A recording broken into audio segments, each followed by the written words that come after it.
স্বাস্থ্যসাথী প্রকল্প বাতিলের আবেদন নিয়ে করা জনস্বার্থ মামলা খারিজ করল প্রধান বিচারপতি টি.এস. শিবজ্ঞানম এবং বিচারপতি হিরণময় ভট্টাচার্যের ডিভিশন বেঞ্চ। মামলাকারী কুণাল সাহার অভিযোগ ছিল 2021 সালে স্বাস্থ্যসাথী প্রকল্প চালু করে রাজ্য সরকার, নিয়ম মেনে টাকা দেওয়া হয় না।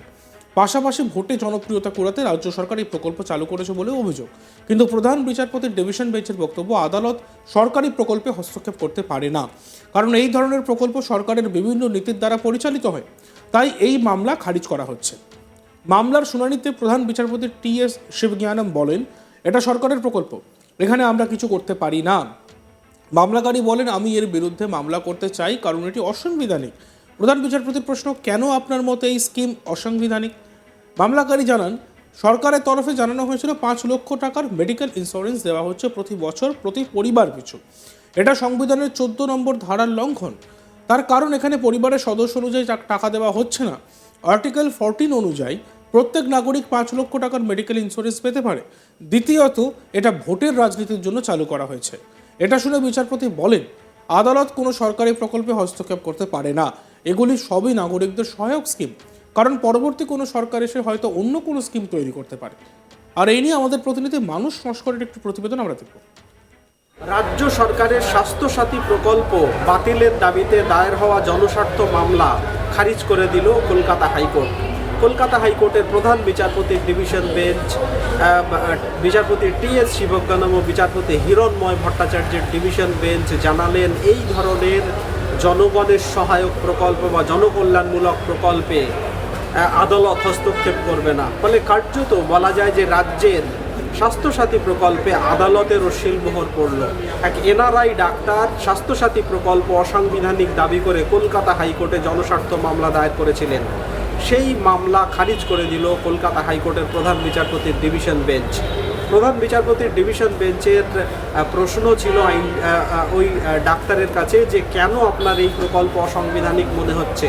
সেখানেই এনআরআই ডাক্তার কুণাল সাহা, যিনি মামলা করেছিলেন, তিনি এই মামলার সওয়াল করতে গিয়ে বলেন যে 2021 সালে রাজ্য সরকার একেবারে ভোটের সময়ে স্বাস্থ্যসাথী প্রকল্প ভোট পুরনোর উদ্দেশ্যেই বা জনগণকে প্রভাবিত করার উদ্দেশ্যেই, সস্তা প্রচারের উদ্দেশ্যেই এই প্রকল্প নিয়ে এসেছিল।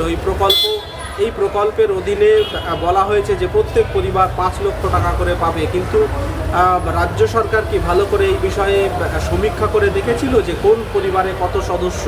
বহু পরিবার রয়েছে যাদের স্বাস্থ্যসাথী প্রকল্পের প্রয়োজন নেই, প্রকল্পের টাকার, তাদের পরিবারের সদস্য সংখ্যা কম, কোনো পরিবারের সদস্য সংখ্যা বেশি। সংবিধান অনুযায়ী, ভারতীয় সংবিধানের 14 নম্বর আর্টিকেল অনুযায়ী প্রত্যেক নাগরিকেরই 5 লক্ষ টাকার চিকিৎসা বিমা পাওয়ার অধিকার রয়েছে। একই সঙ্গে পরিবারের সদস্য খতিয়ে না দেখে এই টাকা বন্টন করা আসলে অসাংবিধানিক। একই সঙ্গে বিভিন্ন বেসরকারি হাসপাতাল জরুরি সময়ে এই স্বাস্থ্যসাথী কার্ড গ্রহণ করতে চায় না, ফলে জরুরি পরিস্থিতিতে লোকজন চিকিৎসা পায় না, হাসপাতালগুলো ফেরত দেয়। এরকম একাধিক অভিযোগ রয়েছে। ফলে রাজ্য সরকার কোথাও এই প্রকল্প চালু করে জনগণের সুবিধা বা সহায়তা দেওয়ার পরিবর্তে কোথাও জনগণ সুবিধা তো পায় না, উল্টে রাজ্য সরকার নিজেদের প্রচার, ভোটে নিজেদেরকে জনপ্রিয় করা বা ভোট কুড়োনোর উদ্দেশ্যেই এই প্রকল্প আদতে জনগণের কোনো কল্যাণ হয় না এই প্রকল্পে দাবি করে যে বক্তব্য তিনি আদালতে পেশ করেছিলেন, প্রধান বিচারপতির ডিভিশন বেঞ্চ সেই বক্তব্য খারিজ করে দিয়ে বলেন যে এই ধরনের প্রকল্প রাজ্য সরকারের বিভিন্ন নীতি অনুযায়ী চলে। এখন যে রাজ্য সরকার ক্ষমতায় রয়েছে, ভবিষ্যতে অন্য কোনো সরকার ক্ষমতায় আসতে পারে, তারা নতুন কোনো প্রকল্প নিয়ে আসতে পারে। সর্বোপরি এই ধরনের প্রকল্প জনগণের সহায়ক বা জনকল্যাণমূলক, ফলে এই ধরনের প্রকল্পে রাজ্য সরকার হস্তক্ষেপ করবে না। সেই জন্যে মামলাকারীর যে মামলা, সেই মামলা খারিজ করে দেওয়া হচ্ছে বলে জনস্বার্থ মামলাটি খারিজ করে দিয়েছেন প্রধান বিচারপতির ডিভিশন বেঞ্চ। প্রধান বিচারপতির ডিভিশন বেঞ্চ পরিষ্কার জানিয়েছে যে এই ধরনের প্রকল্পে, রাজ্য সরকারের এই ধরনের প্রকল্পে, সরকারি প্রকল্পে হস্তক্ষেপ করবে না আদালত। ফলে জনস্বার্থ মামলা খারিজ করে দিয়েছেন প্রধান বিচারপতির ডিভিশন বেঞ্চ। কার্যত এই নির্দেশের ফলে কার্যত রাজ্য সরকারের স্বাস্থ্যসাথী প্রকল্প বলা যায় যে আদালতের প্রকল্পে আদালতেরও শিলমোহর পড়ল। প্রসঙ্গত রাজ্য সরকার 2021 সালে স্বাস্থ্যসাথী প্রকল্প চালু করেছিল, যেখানে বলা হয়েছিল যে প্রত্যেক পরিবার যারা অর্থনৈতিকভাবে যাদের সামর্থ্য নেই সেরকম পরিবারের ক্ষেত্রে পরিবারের সদস্যরা 5 লক্ষ টাকা প্রত্যেক পরিবার স্বাস্থ্যসাথী প্রকল্পে বা চিকিৎসা বীমা হিসেবে পাবে এবং রাজ্যের যে কোনো সরকারি বেসরকারি হাসপাতালে সাধারণ মানুষ এই কার্ড নিয়ে তার চিকিৎসা করাতে পারবে।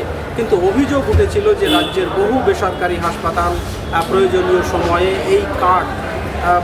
এই কার্ডের বিনিময়ে চিকিৎসা দেয় না বা রোগীদের ভর্তি করে না বলে এরকম অভিযোগ উঠেছিল।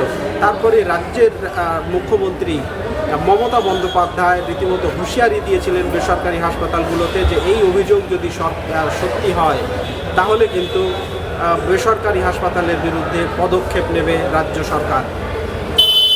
আপাতত স্বাস্থ্যসাথী যে প্রকল্প সেই প্রকল্প বাতিলের দাবিতে যে জনস্বার্থ মামলা দায়ের হয়েছিল সেই জনস্বার্থ মামলা খারিজ করে দিল কলকাতা হাইকোর্ট। ফলে কার্যত রাজ্যের স্বাস্থ্যসাথী প্রকল্পে বলা যায় যে আদালতের শিলমোহর পড়ল।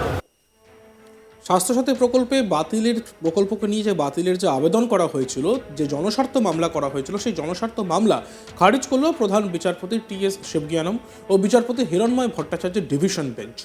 মামলাকারী কুণাল সাহার অভিযোগ ছিল 2021 সালে স্বাস্থ্যসাথী প্রকল্প চালু করে রাজ্য সরকার, নিয়ম মেনে টাকা দেওয়া হয় না, পাশাপাশি ভোটে জনপ্রিয়তা কুড়াতে রাজ্য সরকার এই প্রকল্প চালু করেছে বলে অভিযোগ। কিন্তু প্রধান বিচারপতির ডিভিশন বেঞ্চের বক্তব্য, আদালত সরকারি প্রকল্পে হস্তক্ষেপ করতে পারে না, কারণ এই ধরনের প্রকল্প সরকারের বিভিন্ন নীতির দ্বারা পরিচালিত হয়, তাই এই মামলা খারিজ করা হচ্ছে। মামলার শুনানিতে প্রধান বিচারপতি টি.এস. শিবজ্ঞানম বলেন, এটা সরকারের প্রকল্প, এখানে আমরা কিছু করতে পারি না। মামলাকারী বলেন, আমি এর বিরুদ্ধে মামলা করতে চাই কারণ এটি অসাংবিধানিক। প্রধান বিচারপতির প্রশ্ন, আপনার মতে কেন এইটা অসাংবিধানিক, কেন এই স্কিম অসাংবিধানিক?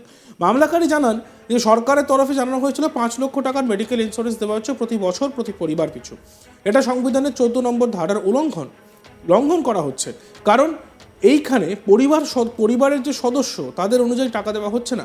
আর্টিকেল 14 অনুযায়ী প্রত্যেক নাগরিক 5 লক্ষ টাকার মেডিকেল ইন্স্যুরেন্স পেতে পারে। দ্বিতীয়ত, এটা ভোটের রাজনীতির জন্য চালু করা হয়েছে। এটা শুনে প্রধান বিচারপতি বলেন, আদালত কোনো সরকারি প্রকল্পে হস্তক্ষেপ করতে পারে না, এগুলো সবই নাগরিকদের সহায়ক স্কিম, কারণ পরবর্তী কোনো সরকার এসে হয়তো অন্য কোনো স্কিম তৈরি করতে পারে।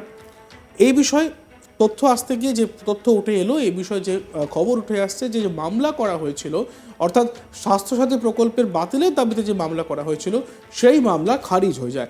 আর সেই মামলা খারিজ হয়ে যায় প্রধান বিচারপতি টি.এস. শিবজ্ঞানম এবং বিচারপতি হিরণময় ভট্টাচার্যের ডিভিশন বেঞ্চের। অন্যান্য খবরের জন্য চোখ থাকুক আজ তাক বাংলার পর্দায়। চ্যানেলটিকে সাবস্ক্রাইব করতে ভুলবেন না।